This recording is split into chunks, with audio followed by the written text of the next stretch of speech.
So I was talking to a friend of mine, and they were telling me that what they wanted to do was put these tubes somewhere and use battery power.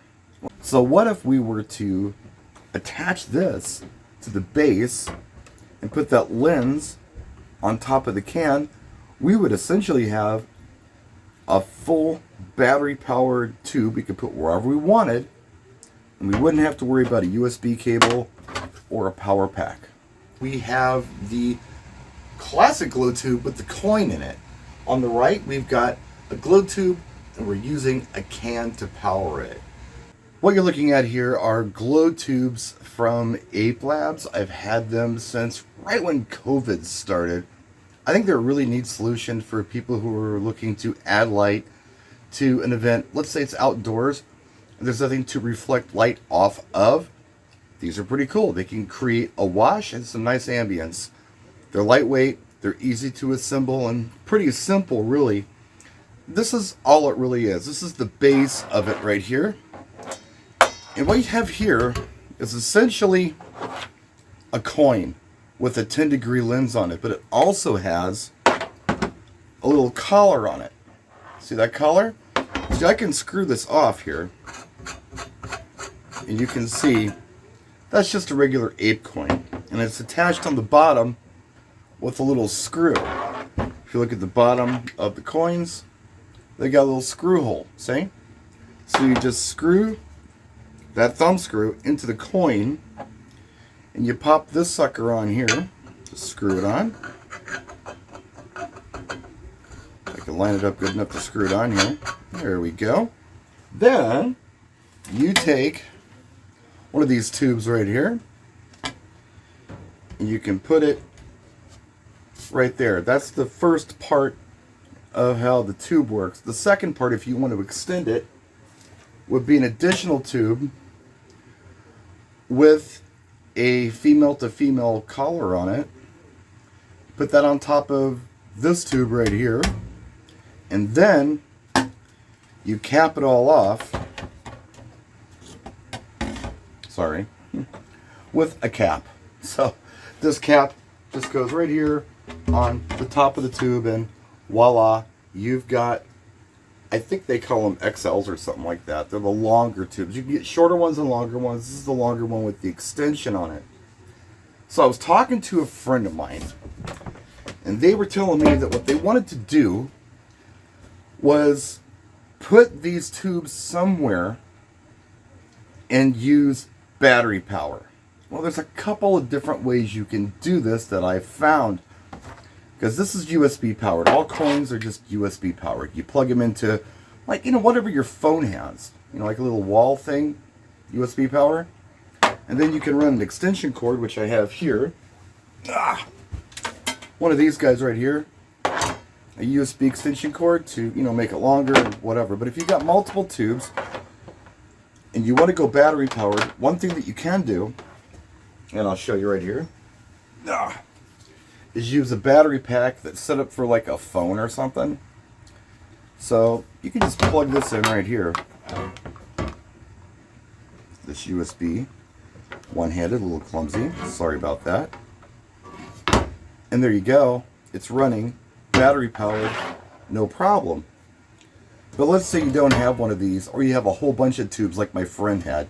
I think my friend had something crazy, like 8 of them. They didn't have enough battery packs to go around the room. Yeah, you can order them on Amazon. They're pretty inexpensive depending on what you buy. But I came up with another solution. And that got me thinking, the coin is essentially a can. It's just not battery powered, it's USB powered. Now if you look at the bottom of this older Gen 1 can, you'll notice that there's no hole in there, like a thread hole, for the thumb screw that this sucker has right here. But have a look at this Gen 1 here. Some of these newer Gen 1s actually have the thread hole in them. So what if we were to attach this to the base and put that lens on top of the can? We would essentially have a full battery powered tube we could put wherever we wanted, and we wouldn't have to worry about a USB cable or a power pack. Let's do this. Step one, we have to screw this collar off of the coin. Have a look there. It's the 10-degree lens with the female tube adapter on it. We'll set that aside. Now we have to detach the coin from this base. There's a thumb screw under here. If it's been a while or you really went crazy with this thing to attach it, you may have to get some pliers out for this. Carefully remove this thumb screw. I believe it comes all the way off the base. Yeah, it does. So here it is. We'll put that aside for now. And the coin is magnetic, so it's sticking to the steel base. Got to kind of pull it off there. And there you go. We will set this aside. Now, here's the Gen 1 light that I'm talking about for the can. If you notice down here, this earlier model Gen 1 does not have a threaded screw hole in it, but this one does. So, here's what you're going to have to do. It's a little clumsy, but it's an interesting idea. First thing you're going to have to do is turn this light on, because you're going to have no access to the power button once it's mounted to the base. So, press and hold the power button, and the light turns on. Now, I don't want to blind myself, so I'm going to have to kind of put this light in like a standby mode with the remote. Just power off. This is kind of illuminated green, lets you know that it's actually on and ready to be turned on at any moment. It's like in blackout mode. That's where you have to have this when you attach it. Otherwise, you have no way to access this power button. Now, the hard part is going to be lining this up onto the base with the thumb screw. It's going to be clumsy for me to do, so I'm going to do it off camera. Maybe. Let's see how this goes. I'm going to have to get down here. I think do it like this. Or maybe I can flip this upside down. Maybe that would work. I'm doing this for the first time. This is just an idea I had. Somebody else did it. She did it. She liked it, but I don't know. That's going to work for anybody else. I think that's lined up. I'll take the thumb screw and screw it into the can. It's giving me a little bit of grief. I'm not sure why, but there it goes. It's in. Now, this is what we've got. So you screw the lens off of the top of this can.